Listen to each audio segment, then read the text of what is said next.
tubuh yang mungil, Henry Donald Gaskins sering menjadi bahan olokan oleh orang-orang di sekitarnya. Karena itulah ia diberi nama julukan Pee Wee Gaskins. Pee Wee Gaskins bukanlah seorang ilmuwan atau presiden terkenal di dunia. Ia tercatat sebagai seorang pembunuh berantai paling kejam dari Amerika Serikat.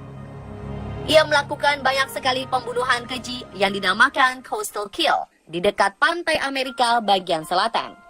Si pembunuh sadis berdarah dingin ini membunuh korban-korbannya dengan sesuka hatinya secara acak, baik pria maupun wanita, murni untuk kesenangan serta kepuasan hatinya. Kebanyakan korbannya adalah remaja dan juga anak-anak di bawah umur. Paling tidak, ia membunuh satu korban setiap bulannya. Jasadnya ia tenggelamkan dan ia kubur agar kejahatannya tidak tercium oleh polisi.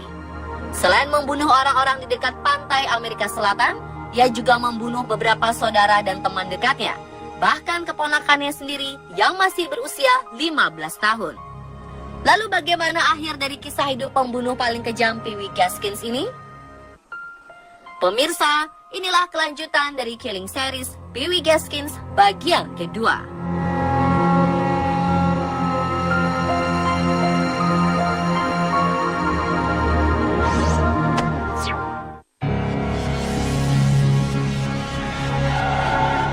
November 1970, Gaskins melakukan pembunuhan pertamanya terhadap beberapa saudara atau kerabat dan teman-teman dekatnya.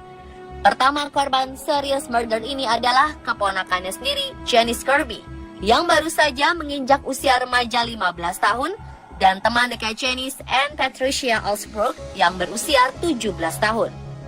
Keduanya ia pukul sampai mati setelah Gaskins memperkosa keduanya di Sumter, South Carolina. Gaskins membunuh teman-teman dan saudaranya ini karena berbagai alasan. Karena ada yang mengejeknya, ada juga yang merendahkannya dan menganggap dirinya bukan siapa-siapa, orang yang tak berguna. Gaskins menembak korban-korbannya ini sebelum menguburkan mereka di wilayah sekitar pantai Carolina Selatan. Tidak ada yang menduga bahwa Gaskins adalah seorang pembunuh. Bahkan tetangganya sendiri pun tidak mengetahuinya. Pada tahun 1973, ia membunuh dua tetangganya, Doreen Dempsey, yang berusia 23 dan tengah hamil 8 bulan, beserta satu putrinya yang baru berumur 1 tahun. Pada bulan Februari 1975, Gaskins dibayar oleh seorang wanita bernama Susan Skipper Owens untuk membunuh pacarnya, Silas Barnard Wells. Namun dalam aksinya tersebut, ia menewaskan 4 orang dengan sangat kejam.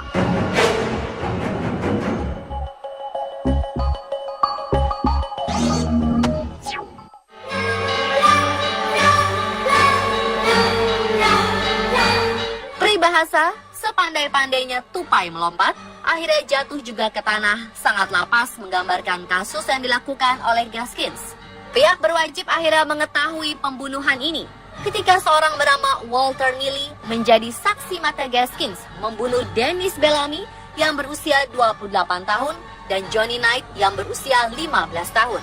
Neely mengaku kepada polisi bahwa Gaskins telah menceritakan rahasianya kepadanya. Gaskins menceritakan bahwa ia telah membunuh beberapa orang yang dilaporkan hilang selama 5 tahun belakangan di daerah South Carolina. Ia juga menunjukkan padanya di mana ia mengubur korban-korbannya tersebut. Berdasarkan keterangannya, polisi berhasil menemukan 8 jasad hasil kejahatan Gaskins. Pada tanggal 14 November 1975, Gaskins akhirnya ditangkap oleh pihak kepolisian atas kasus yang sangat serius. Dan pada tanggal 24 Mei 1976, Gaskins diadili dengan tuntutan pembunuhan terhadap 8 korban yang ditemukan dalam investigasi polisi. Dalam hasil pengadilan tersebut, Gaskins dinyatakan bersalah dan dijatuhi hukuman mati. Namun dalam proses hukum selanjutnya, hukuman mati tersebut diubah menjadi hukuman penjara seumur hidup. Kisah pembunuhan Gaskins tidak berhenti sampai di situ saja. Di dalam penjara pun, si pembunuh sadis berdarah dingin ini juga masih melakukan pembunuhan.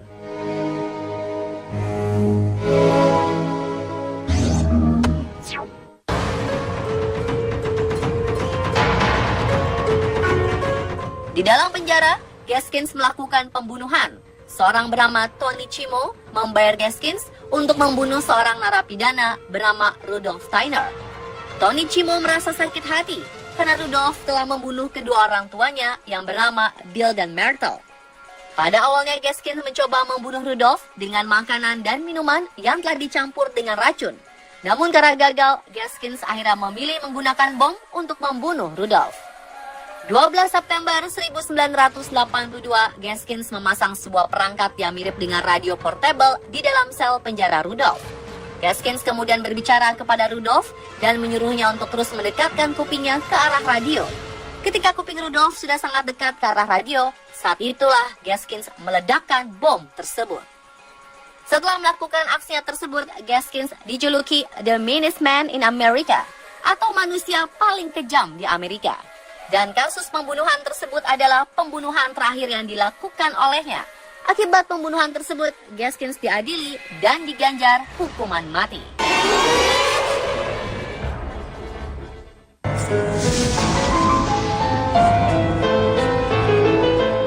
Sesaat setelah Gaskins dijatuhi hukuman mati, ia membuat pengakuan yang mengejutkan semua orang. Yang menceritakan kisah hidupnya kepada seorang wartawan bernama Wilton Earl dan mengaku telah membunuh 100 hingga 110 orang, termasuk Margaret Pecutino yang dilaporkan hilang. Margaret adalah seorang putri dari seorang senator James Cutino yang kala itu masih berumur 13 tahun. Semua pengakuannya tersebut tercatat dalam buku autobiografinya yang berjudul Final Truth.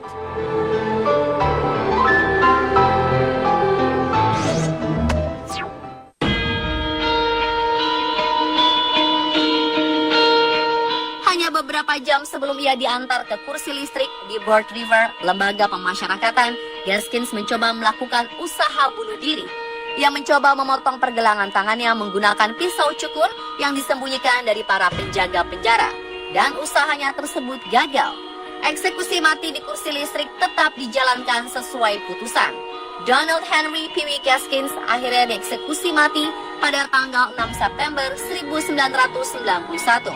Sejarah mencatat, ia adalah orang keempat yang dihukum mati di kursi listrik.